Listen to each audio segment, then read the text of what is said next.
sábado, você que nos assiste, é com imensa alegria que nós o recebemos aqui para mais uma vez estudarmos a lição da Escola Sabatina.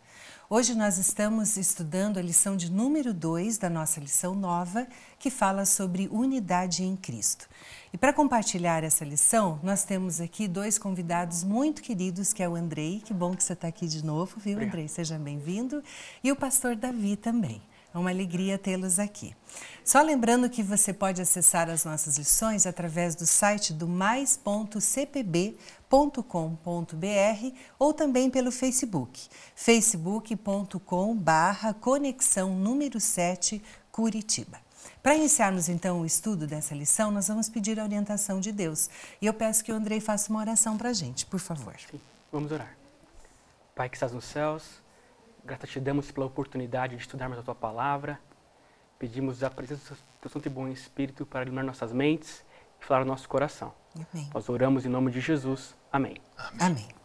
Na semana passada, nós começamos a estudar um pouquinho sobre a criação e a queda. Nós revimos, assim, rapidamente, né, vários assuntos, até a história de Abraão. E aqui a gente vai começar a estudar sobre as causas da desunião. No início, aqui na introdução da lição, o autor ele pontua muito bem que a desobediência é a principal causa da desunião. E ele fala aqui que as consequências da desobediência são devastadoras. Às vezes a pessoa acha que o que Deus pede para a gente fazer é uma imposição, e não é. É só para o nosso próprio bem, né? Deus está pedindo aquilo porque Ele nos criou, Ele sabe o que é melhor para a gente. E como a teimosia do ser humano é grande, né? De querer fazer do jeito dele, sendo que Deus está dando todo o norte, toda a direção. Aqui ele fala no final da introdução uma coisa muito importante que eu queria compartilhar com você. Aqui ele está falando sobre o povo de Deus. A gente viu que Deus escolheu um povo, né, na semana passada. E ele fala o seguinte: evidentemente, se eles, o povo de Deus escolhido, permanecessem fiéis, seriam grandemente abençoados e teriam sido uma bênção para os outros. No entanto, a infidelidade os levou a uma série de problemas, sendo a desunião apenas um dos muitos que surgiram. Então, só pelo fato de eles não terem cumprido o propósito que Deus tinha para eles, que consequências devastadoras, né? Eu gostaria de começar com o senhor, pastor. Aqui na primeira parte da lição, ela fala sobre a rebeldia de Israel, mas mesmo assim, Deus sempre buscando e chamando o seu povo para o retorno. Perfeitamente. É tão gostoso a gente poder estudar um pouco mais a palavra de Deus num sábado feliz como este, né? Porque Deus nos ensina, através dos santos profetas do passado, da história de Israel, lições preciosas para os nossos dias. E é interessante que nessa chamada de Deus para Israel, porque logo depois da queda, o ser humano parece que foi injetado com o vírus do pecado, não é? Sim. A tendência sempre era afastar-se de Deus, a tendência sempre era machucar o coração de Deus. Mas Deus insistia. Israel caía, Deus insistia, ele se levantava, depois caía de novo. Deus, porém, não se cansava, porque o objetivo de Deus era resgatar, era salvar, era tornar o ser humano feliz outra vez, como foi na criação. E ainda hoje, Deus faz a mesma coisa conosco. Quantas vezes nós tropeçamos, nós caímos, Deus não desanima conosco. Nós é que desanimamos com Deus. Sim. Por isso, a insistência de Deus para Israel é para nós também. Volta, ó Israel. Deus quer que nós voltemos a Ele, que nós aceitemos o seu plano de amor, de bondade, o único caminho que nos traz vida e felicidade eternas. Andrei, a atitude do povo, e também não é muito diferente da nossa hoje em dia, é fazer aquilo que eles queriam, né? Tanto é que o autor ele coloca que eles eram retos aos seus próprios olhos. É bem interessante isso, porque quando Israel perdeu um pouco da presença de Moisés e de Josué, eles, por mais que tinham o sumo sacerdote para orientar o povo, eles não seguiam as instruções do sumo sacerdote, nem dos líderes tribais, e começaram a cada um fazer o que bem desejasse, né? Isso foi um problema terrível. De vez em quando Deus levantava, por misericórdia, um juiz para ajudar o povo a vencer os inimigos, que era a tarefa que eles tinham que ter cumprido. Mas esse juiz morria e eles voltavam a cada um fazer o que bem quisessem, né? Então, eu acho que fica uma lição bem clara para a gente, como que nossos vizinhos, como a nossa vida secular, ela influencia a nossa vida religiosa, né? Então, a gente percebe que quando o povo de Israel entrou em Canaã e começou a conviver com os cananeus, isso influenciou eles negativamente na sua vida religiosa. Sim. E isso teve impacto a eles seguirem os testemunhos do Senhor, as orientações que Deus deixou escrito em Deuteronômio, e eles foram se afastando, e eles faziam isso e se achavam que estava tudo bem. Não, eu estou fazendo certo, eu tô bem. Eles, por mais que estavam distantes do Senhor, aos seus próprios olhos, eles achavam que estavam cumprindo os caminhos do Senhor. É interessante que o ser humano sempre está disposto a fazer confusão, né? Quando se afasta de Deus. Às vezes acha que o mal é bom e o bom é o mal. E a tendência na era chamada pós-moderna agora é que não existe verdade absoluta. Cada um faz a sua verdade. É tudo relativo. Tudo relativo, não existe bem absoluto. Uma coisa é boa para um, outra coisa ou ruim é bom para ele. Então esse é o perigo, porque a nossa única segurança está nos firmarmos na palavra de Deus. A palavra de Deus não falha. E quando o ser humano sai desse trilho da verdade, ele aceita qualquer mentira como se fosse verdade. Sim. Isso leva consequências eternas. Inclusive, o autor ele fala aqui sobre a dificuldade, né, da gente simplesmente acreditar no que o outro fala. Então, às vezes, uma pessoa é muito eloquente, ela pode convencer facilmente o outro, mas o nosso embasamento não deve ser em cima do que as pessoas falam, mas no que a palavra de Deus diz, né? Que isso que é importante, né? E hoje, por exemplo, nós vivemos no mesmo contexto.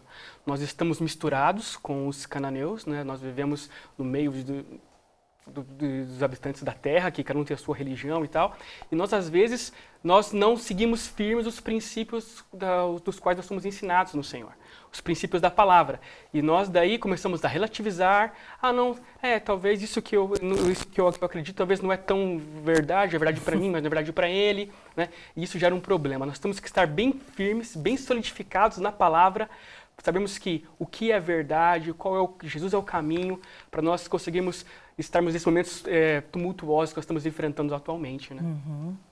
Pastor, ele começa a falar aqui sobre a divisão da nação hebraica e ele fala muito sobre o reinado de Roboão. Quem era Roboão? Roboão, logicamente, era um filho de Salomão. Era o legítimo herdeiro da casa de Davi, então, daquela... Davi era o avô dele. O avô. Davi era exatamente o avô. Então havia uma descendência, Deus prometeu que se eles fossem fiéis, os descendentes estariam sempre na direção do povo de Deus. Mas nós sabemos que Roboão, quando chegou a assumir o reino, pois seu pai faleceu, Salomão faleceu, ele não foi prudente, porque ele primeiro pediu conselho para os idosos, para os mais experientes, quais seriam as diretrizes para o reino. Sim. Não é? Mas ele não gostou do conselho dos mais experientes. Ele está acostumado a conviver com gente de mente mais aberta, mais moderna, e consultou os colegas do seu tempo jovens. E eles mandaram que ele endurecesse peso sobre o povo, aumentasse os impostos, enfim, trouxesse problemas maiores ainda. E, infelizmente, Roboão foi tão imprudente que aceitou o conselho dos jovens. E não era um conselho prudente, não. Sim. Ele quis fazer totalmente diferente do avô e do pai. Exatamente, né? Contrariando o que era a vontade de Deus. Consequência, houve uma rebelião. Então, o reino de Israel foi dividido. A tribo de Judá ficou com Roboão e as demais tribos foram com Jeroboão. Um cidadão que despertou lá para poder aproveitar a oportunidade e formar também o seu próprio principado. Essa história é uma história muito triste do povo de Israel. Devido a essa divisão do reino, houve uma divisão também de adoração. Sim. Porque todos os povos deveriam vir descer a Jerusalém, todos os israelitas deveriam descer a Jerusalém para adorar. E agora, quando Jeroboão criou o Reino do Norte, ele percebeu que as pessoas ainda iriam adorar em Jerusalém, só que ele ficou enciumado. Ele pensou, logo essas pessoas vão continuar seguindo Roboão e vão vão querer acabar com o meu reino. E ele começou a fazer altares lá no Reino do Norte, e isso trouxe uma apostasia terrível para o povo de Israel. Então a gente percebe como que a decisão de um jovem rei, de não seguir os caminhos do Senhor, de não ser atento ao que os mais velhos falaram, né, lhe aconselharam, qual foi o resultado dessa decisão e os impactos disso, né? Então hoje nós temos que pensar, nós mais jovens, temos que pensar muito bem a quem nós vamos dar ouvidos, né? Pedir muita sabedoria do Senhor ao tomar as nossas decisões, porque realmente uma decisão mal tomada pode levar toda uma nação à apostasia e à destruição. É verdade. Andrei, eu gostaria de você continuasse falando. Aqui o autor ele passa drasticamente do Velho Testamento para o Novo Testamento e ele cita o apóstolo Paulo, né, que no outro trimestre a gente estudou profundamente, né, a vida do apóstolo Paulo, mas ele fala de uma divisão que houve em Corinto. O que aconteceu lá? Em Corinto aconteceu um episódio interessante, né? Em Corinto era uma igreja, Paulo diz que era uma igreja um pouco problemática, né? Essa igreja, ela tinha pessoas que foram evangelizadas por Paulo, outras foram evangelizadas por Pedro, outras por Apolo. E essas pessoas, eu acho que elas se identificaram com os seus evangelistas, digamos assim, né? E só que o que aconteceu? Isso estava trazendo divisão na igreja. Um falou assim, não, eu sou superior porque Pedro me ensinou, Paulo me ensinou e assim por diante, né? Isso estava trazendo contenda e divisão e não estava ajudando no crescimento do corpo de Cristo. Então, por causa disso, Paulo fez um apelo forte, falou assim, irmãos, por favor, irmãos, nós não somos nada, nós somos tudo em Cristo. Vamos parar com essas nossas brigas internas e vamos acabar com isso agora e vamos buscar unidade no Senhor para que a igreja cresça, para que o povo de Corinto cresça, né? Cresça no conhecimento do Senhor. Então, isso eu acho que tem dicas importantes para nós. É interessante que quando o ser humano perde o seu foco, tira seu foco de Cristo, então qualquer líder é importante para ele. Qualquer líder pode desviá-lo. E muitas das pessoas hoje adoram e servem líderes humanos, mortais, e não servem o Deus Criador. Cristo é o foco. Sem Jesus, nós não temos nada, não somos nada. E é Jesus que une as pessoas. Ele veio a este mundo exatamente para resgatar o ser humano, unir-nos novamente ao Pai. E nós também sermos unidos entre nós. Porque se todos olham para o mesmo foco que é Cristo, todos estão seguindo a mesma direção, sem desunião. Amém. E a gente tem que lembrar, né, pastor, que o líder, por melhor que ele seja, ele continua sendo um ser humano, né? Sujeito a falhas. E às vezes a gente escuta a história de um líder que teve talvez um pecado, uma queda, alguma coisa, e quantas pessoas se decepcionam e às vezes saem da igreja, porque como o senhor falou, o foco não estava na pessoa certa. O único que não nos desaponta e sempre vai ser perfeito é Cristo. E ele deve ser o nosso líder sempre, né? Amém. Aliás, o apóstolo São Paulo foi bem claro quando ele disse, para mim, o viver é Cristo. Sim. E o Senhor Jesus mesmo, quando fez o seu sermão de despedida, ele disse, sem mim, vocês não podem fazer nada. Vocês não são nada. Sim. Porque Ele que nos dá vida, Com certeza. Ele que nos dá esperança. A última parte da nossa lição, pastor, ele fala sobre lobos ferozes. Qual é esse contexto? Explica para a gente. Interessante. O apóstolo São Paulo estava se despedindo, porque ia para Jerusalém, e numa parada lá, ele chamou os anciãos da igreja de Éfeso, para também despedir-se deles. E ele, nessa despedida, falou dos trabalhos que realizou, da alegria de partilhar com eles a esperança em Cristo. Mas ele disse, eu sei que depois de minha partida surgirão entre vocês lobos cruéis que não pouparão o rebanho. Então surgiria a apostasia na igreja cristã. Isso é chocante um pouco, Mas tudo isso acontece quando as pessoas tiram o foco de Cristo. E realmente, depois que os primeiros apóstolos de Cristo foram silenciando, todos eles descansaram em Cristo, etc., começou então a surgir o poder da apostasia. Pessoas de fora começaram a insurgir-se no meio do cristianismo e misturando a verdade com a mentira. Sim. E sempre que uma verdade perde o seu brilho e se mistura com a mentira, perde também a sua validade. Uhum. E é interessante, né, Andrei, porque acho que ele usou essa figura de linguagem porque Cristo falou das ovelhas, né? Digamos, o maior inimigo das ovelhas é o lobo, certo? E nesse aspecto, quando ele aconselhou Timóteo, ele falou assim, ó, Timóteo, ele deu dicas para Timóteo de como lidar com esses lobos ferozes. Ele falou, primeiro, Timóteo, maneja bem a palavra você.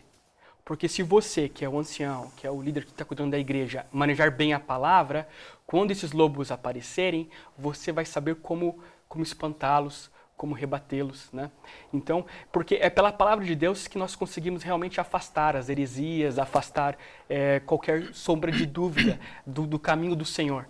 Então, acho que nesse momento de pressão, de dúvida, nada melhor do que nós buscarmos a palavra para dar um norte. O que a palavra diz? Qual que é o assim diz o Senhor? E a partir daí nós vamos encontrar a resposta e nos acalmar e pacificar o assunto, né? Uhum, é verdade. Pastor, eu gostaria de começar com o senhor. De tudo que o senhor estudou essa semana, que mensagem principal o senhor gostaria de deixar com as pessoas que nos ouvem? Sem dúvida alguma. Nós temos um slogan muito bonito em nosso meio chamado Unidos pela Palavra. Uhum. Quando nós nos apegamos à Palavra de Deus, tornamos parte dela como o pão nosso de cada dia, que a Palavra de Deus não é para ser consultada quando você vai à igreja só, ou então um dia ou outro que está doente. É o pão nosso de cada dia. E é por isso esse projeto adventista de termos um plano de estudo diário da Palavra de Deus e comunhão diária com Deus, com os escritos sagrados, isso nos fortalece.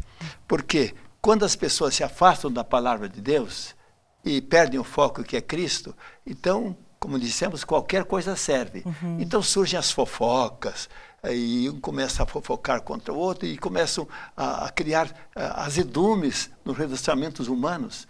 E hoje também estão na moda as fake news, né? Fake news como se fosse, digamos, a modernidade. Mas são mentiras que passam adiante como se fossem verdades. E para as pessoas que estão fundamentadas na verdade, elas aceitam uma mentira como se fosse verdade. Uhum. Mas aqueles que estão fundamentados na palavra de Deus, por isso a nossa única segurança é mantermos comunhão diária com Deus. Ela é lâmpada para os nossos pés, é luz para o nosso caminho. Então, a segurança em Cristo através da palavra. Amém. E para você, Andrei, o que você acha o mais importante assim? Eu concordo com o que o pastor falou. E eu acho que realmente, se nós nos solidificarmos mais a palavra no nosso dia a dia, em casa, na igreja, nas nossas conversas, nós vamos ser muito mais fortalecidos para encarar os desafios do mundo, né? E o que eu acho que essa semana que me tocou foi que nós precisamos de muita sabedoria nesse tempo que vivemos. E a sabedoria está no Senhor. A sabedoria está em obedecermos os mandamentos do Senhor, seguirmos a sua palavra, né? Então, se nós queremos ser sábios para enfrentar esses desafios, vamos buscar a palavra mais do que nunca, que nós vamos encontrar a fonte de toda a sabedoria. Uhum, tá certo. Eu gostaria de terminar lendo o resumo da lição, que fala o seguinte, está bem na última parte da nossa lição. Na Bíblia encontramos situações que levaram à desunião. Quando o povo de Deus viveu em obediência fiel, os perigos da desunião diminuíram grandemente. Exemplos da época dos juízes, bem como do reinado de Roboão, abriram a porta para a divisão. Mesmo nos tempos do Novo Testamento, o potencial de desunião permaneceu. A compreensão apropriada da palavra de Deus e o esforço santificado para obedecê-la são a melhor proteção contra a desunião e a divisão entre nós. A gente sempre tem que pensar nessas lições que a gente estuda como algo prático para a nossa vida hoje. Então aqui eles estão pontuando o que deu errado lá no passado na atitude das pessoas. Isso é um alerta para nós, porque a essência do ser humano é a mesma. E se a gente não estiver preparado e embasado, essa desunião vai nos tirar do foco principal, que é levar a mensagem de Deus, né? Levar esperança às pessoas. Às vezes a gente está perdendo tanto tempo, como o pastor falou, com fofocas, com picuinhas, que a gente está se desviando do foco principal. E é por isso que é importante que a gente tenha essa união, né? Como igreja, como pessoas, né? Como relacionamento. Agradeço muito a participação de vocês no estudo dessa lição, que vocês tenham um sábado muito feliz e abençoado. Obrigado. Nós vamos terminar então com uma palavra de oração e eu peço que o pastor faça uma oração para a gente, por favor. Eterno Deus, nosso maravilhoso Pai, agradecemos a feliz oportunidade de estudarmos um pouco mais a Tua divina palavra. Ela é a luz que ilumina a senda de nossa vida e nos ajuda a encontrarmos a verdadeira luz que ilumina todo o ser humano, o Senhor Jesus. Amém. Fique conosco, Senhor, a Tua bênção e com todos aqueles que compartilharam esta palavra hoje através da internet. Nós agradecemos em nome de Jesus. Amém. Amém. Muito obrigado pela tua companhia conosco no estudo dessa lição. Só lembrando que você pode acessar os nossos cultos ao vivo aqui na igreja todos os sábados a partir das 10 horas da manhã e também aos domingos e quartas-feiras a partir das 19h30. Tenha um dia muito feliz e abençoado. Fica com Deus. Obrigado.